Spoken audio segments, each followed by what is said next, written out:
Hello friends, welcome back again. ಬನ್ನಿ ರುಚಿಕರವಾದಂತಹ ಆಲೂ ಪರಾಟ ರೆಸಿಪಿಯನ್ನು ಹೇಗೆ ಮಾಡೋದು ಅಂತ ನೋಡೋಣ. ನಾನಿಲ್ಲಿ ಮೈದಾ ಹಿಟ್ಟನ್ನು ಕಲಿಸ್ಕೊಂಡಿದ್ದೆ. ಅದರ ಒಂದು ಉಂಡೆಯನ್ನು ತೊಗೊಂಡು ಅದನ್ನು ಈಗ ಲಟ್ಟಿಸ್ಕೊಳ್ತಾ ಇದ್ದೀನಿ. ಸ್ವಲ್ಪ ಮೀಡಿಯಂ ಗಾತ್ರದಲ್ಲಿ ಇದನ್ನು ದೊಡ್ಡದಾಗಿ ಲಟ್ಟಿಸ್ಕೊಳ್ಳಿ. ಅದರ ನಂತರ ಆಲೂಗಡ್ಡೆಯನ್ನು ಮೊದಲೇ ಬೇಯಿಸಿಟ್ಕೊಂಡು ಅದರ ಸಿಪ್ಪೆಯನ್ನು ತೆಗೆದು ಗ್ರೇಟರಲ್ಲಿ ಅದನ್ನು ಚೆನ್ನಾಗಿ ಗ್ರೇಟ್ ಮಾಡಿ ಅದರ ನಂತರ ಅದಕ್ಕೆ ಒಗ್ಗರಣೆ ಹಾಕಿ ನಾನು ಪಲ್ಯವನ್ನು ರೆಡಿ ಮಾಡಿಟ್ಕೊಂಡಿದ್ದೆ. ಅದನ್ನು ತಂಪಾದ ನಂತರ ನಾನು ಏನು ಒಳಗಿನ ಫಿಲ್ಲಿಂಗ್ಸ್ ಇದೆ ಅದನ್ನು ಈ ಹಿಟ್ಟಲ್ಲಿ ಹಾಕಿ ಅದನ್ನು ಈ ಥರ ಫೋಲ್ಡ್ ಮಾಡಿ ಮಡಚ್ಕೊಂಡು ಅದನ್ನು ನೋಡಿ ಈ ಥರ ಪ್ರೆಸ್ ಮಾಡ್ತಾ ಹೋಗಬೇಕು. ನೀವು ಕೈಯಲ್ಲಿ ಪ್ರೆಸ್ ಮಾಡೋದ್ರಿಂದ ಒಳಗಡೆ ಎಲ್ಲ ಕಡೆ ಇವನ್ ಆಗಿ ಸ್ಪ್ರೆಡ್ ಆಗ್ತದೆ ಪಲ್ಯ, ಮತ್ತು ಒಡೆಯುವುದಿಲ್ಲ ಲಟ್ಟಿಸ್ಬೇಕಾದ್ರೆ. ಆಮೇಲೆ ಸ್ಲೋ ಆಗಿ ಅದರ ಮೇಲೆ ಲಟ್ಟಿಸ್ತಾ ಹೋಗಬೇಕು.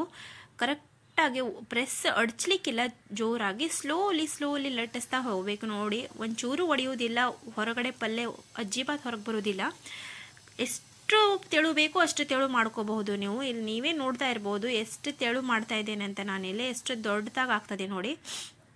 ಒಂಚೂರು ಒಡಿಲಿಲ್ಲ ಎಲ್ಲುವ, ಯಾಕಂದರೆ ಇದ್ರದ್ದೇ ಒಂದೇ ಒಂದು ಸೀಕ್ರೆಟ್ ಏನಂದರೆ ಆಲೂಗಡ್ಡೆಯನ್ನು ಗ್ರೇಟ್ ಮಾಡಿ ಪಲ್ಯ ಮಾಡಿದ್ದು.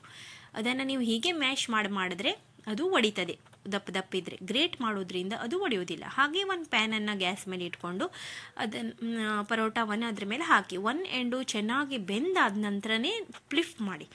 ನೆಕ್ಸ್ಟ್ ಬೆಂದಾದ ಎಂಡಿಗೆ ತುಪ್ಪವನ್ನು ಸವರ್ಕೊಳ್ಳಿ. ಹಾಗೆ ನೆಕ್ಸ್ಟ್ ಎಂಡನ್ನು ಚೆನ್ನಾಗಿ ಬೇಯಿಸಾದ ನಂತರ ತುಪ್ಪ ಹಚ್ಕೊಳ್ಳಿ ಚೆನ್ನಾಗಿ. ಅದನ್ನು ಕೂಡ ನೆಕ್ಸ್ಟ್ ಫ್ಲಿಪ್ ಮಾಡಿ ಎರಡೂ ಕಡೆ ಚೆನ್ನಾಗಿ ಕ್ರಿಸ್ಪಿಯಾಗಿ ಇದನ್ನು ಬೇಯಿಸಿ.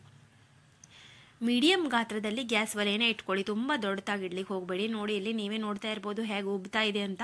ಪೂರಿ ಉಬ್ದಂಗೆ ಉಬ್ತದೆ ಫ್ರೆಂಡ್ಸ್. ಇದನ್ನು ಬಿಸಿ ತಿನ್ನಬೇಕು. ಎಷ್ಟು ರುಚಿಯಾಗಿರ್ತದೆ ಅಂದರೆ ಅದ್ರ ಜೊತೆಗೆ ಬೆಸ್ಟ್ ಕಾಂಬಿನೇಷನ್ ಅಂದರೆ ಮೊಸರು ಹಾಕಿ, ಮೊಸರಲ್ಲಿ ಉಳ್ಳಾಗಡ್ಡೆ, ಹಸಿಮೆಣಸು, ಟೊಮೆಟೊ, ಬೇಕಾದರೆ ಸೌತೆಕಾಯಿ ಇದ್ರೂ ನೀವು ಹಾಕೋಬೋದು. ಬಾರೀಕ್ ಹಾಕಿ ಕೊಚ್ಚಿಟ್ಕೊಂಡು ಅದನ್ನು ಮೊಸರಲ್ಲಿ ಹಾಕಿ ಉಪ್ಪು ಹಾಕಿ ಅದರಲ್ಲಿ ಈ ಆಲೂ ಪರಾಟವನ್ನು ಡಿಪ್ ಮಾಡಿ ತಿಂತಾ ಇದ್ರೆ ವಾಹ್, ಯಮ್ಮಿ ಫ್ರೆಂಡ್ಸ್. ಇದನ್ನಂತೂ ಮರೀಲಿಕ್ಕೆ ಸಾಧ್ಯನೇ ಆಗೋದಿಲ್ಲ. ಎವ್ರಿ ವೀಕ್ ಒಂದ್ಸಲ ಮಾಡಿ ತಿನ್ನಲೇಬೇಕು ಹಾಗನ್ನಿಸ್ತದೆ. ಈ ಥರ ರುಚಿಯಾಗಿ ನೀವು ಮನೆಯಲ್ಲೇ ಮಾಡ್ಕೊಳ್ಳೋದ್ರಿಂದ ನೀವು ಹೆಲ್ದಿಯಾಗೂ ತಿನ್ಬೋದು, ಹಾಗೆ ಮಕ್ಕಳಿಗೂ ಕೂಡ ಇಷ್ಟಪಟ್ಟು ತಿಂತಾರೆ ಫ್ರೆಂಡ್ಸ್. ಇದನ್ನು ಒಂದ್ಸಲ ಟ್ರೈ ಮಾಡೋದನ್ನು ಮರಿಬೇಡಿ. ಹಾಗೆ ನನ್ನ ವಿಡಿಯೋವನ್ನು ಲೈಕ್ ಮಾಡಿ, ಶೇರ್ ಮಾಡಿ, ಸಬ್ಸ್ಕ್ರೈಬ್ ಮಾಡ್ಕೊಳ್ಳಿ. ಮತ್ತೆ ಸಿಗ್ತೇನೆ ನಿಮಗೆ ಇನ್ನೂ ಹೆಚ್ಚಿನ ವಿಡಿಯೋವೊಂದಿಗೆ. ಅಲ್ಲಿ ತನಕ bye friends. Take care. Enjoy the aloo paratha.